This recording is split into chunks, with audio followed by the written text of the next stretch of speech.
በስመ አብ ወወልድ ወመንፈስ ቅዱስ አሐዱ አምላክ አማስሩ ወሰብኡ ለሐምሌ በዛቲ ዕለት ኮነት ሰማዕት ቅድስት አፎምያ ጻድቅት።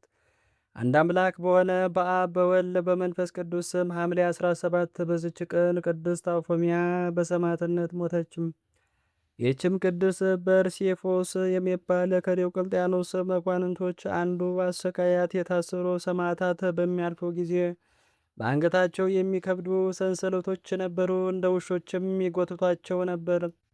ግፋቸውንም ባየች ጊዜ ይህች ቅድስት አለቀሰች። ልቦናዋም ክብር ይግባውና በክርስቶስ ፍቅር ተቃጠለ። ዲዮቅልጥያኖስና የረከሱ አማልክቶቹም ረገመች። ያንንም መኮንን እንዲህ ብላ ዘለፈችው። ርኅራኄ የሌለም ልብ እንደ ደንጊያ የሆነ ለሊ ቅዱሳን ሰዎች አትራራምን? ፈጣሪያቸውስ እንዳያጠፋ አትፈራምን?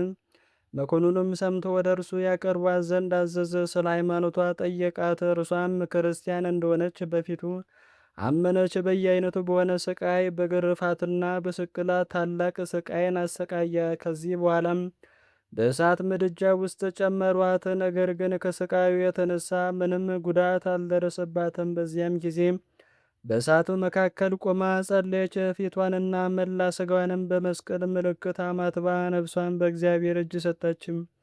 ለእግዚአብሔር ምስጋና ይሁን፣ እኛንም በጸሎቷ ይማረን፣ በረከቷ ከእኛ ጋር ለዘላለሙ ይኑር አሜን። ዳግመኛም በዚች ቀን ዮናስ ከአንበሪ ሆድ ወጣ። የቅዱሳን ኤስድሮስና የሰማዕት ቤዱል የዘካርያስና የአውልንያ የፀሐይ መታሰቢያቸው ነው። የቅዱስ ሰማዕት ዮስጦስም አጽሙ የተገኘበት ነው። በረከታቸው ከእኛ ጋር ትኑር ለዘላለሙ አሜን። አንድ አምላክ በሆነ በአብ በወልድ በመንፈስ ቅዱስ ስም ሐምሌ 18 የኢየሩሳሌም ኤጲስቆጶስ የጌታችን ወንድም የሚባለው ቅዱስ ያዕቆብ በሰማዕትነት ሞተ። ዳግመኛም በዚች ቀን ከቁልዝም ከተማ ቅዱስ አትናቴዎስ በካዲው በዲዮቅልጥያኖስ ዘመን በሰማዕትነት ሞተ። ዳግመኛም በዚች ቀን የእንዱራና የጦቢያ የስድሮስ ማህበር የ9,000 ጭፍሮች የመኮንኑ የእንዲራኒቆስና የሰራዊቱ መታሰቢያቸው ነው።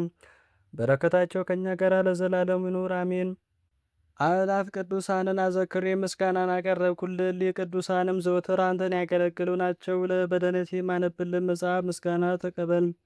አንተ ብዙ ባለጠጎች ካገቡት ይልቅ የድሃ መበለት ስጦታን ተቀበልሃልና። ቅዱሳን የሆናችሁ ነቢያት፣ ለማስተማር የተመረጣችሁ ሐዋርያት፣ ሰማዕታት፣ ጻድቃን፣ ትጉሃን የሆናችሁ መላእክት፣ እናንተም ደናግል ቸር የሆናችሁ መነኮሳት ይህችን ጉባኤ አንድነታችንን መባረክን ባርኩ። ስትባርኩም ከሕፃናቱ ጀምራችሁ እስከ ሽማግሌው ድረስ ይሁን። በብራና በወረቀት የጻፈውን ሊያስደርስ በገንዘባችሁ ያጻፈውን አምኖ ያነበወን ወደ ሌላ ልሳን የተረጎመውንም በእዝነ ልቦና አምኖ የሰማውን ከጠብ ከክርክር ከመከራ ከችግር በምትሰውር በእናቱ በቅድስት ድንግል ማርያም ጸሎት ኢየሱስ ክርስቶስ ሁላችን አንድ ላይ ማረን፣ ቅዱስ መንፈስንም ይላክልን ከዛሬ ጀምሮ ለዘላለሙ ዳግመኛ እስኪመጣ ድረስ አሜን። ወስብሐት ለእግዚአብሔር።